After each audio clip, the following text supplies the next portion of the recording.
Pense que la radiotelevisió valenciana hauria de ser, primer de tot i sobretot, independent. Hauria de donar una informació imparcial i hauria d'estar...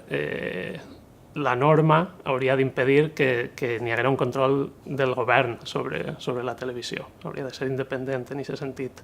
I crec que la norma que estan definint és bona en aquest sentit.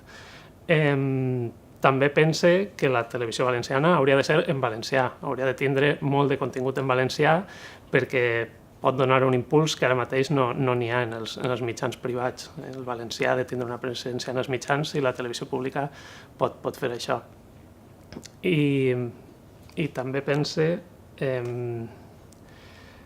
que hauria de tindre sobretot una funció informativa i cultural i tindre molt de contingut d'anàlisi, no només donar les notícies dia a dia tal qual venen amb fets crus, sinó fer una anàlisi en la que es contextualitza la informació, es contraste. Això moltes vegades falta en els mitjans i crec que la televisió pública podria tindre un gran paper en això.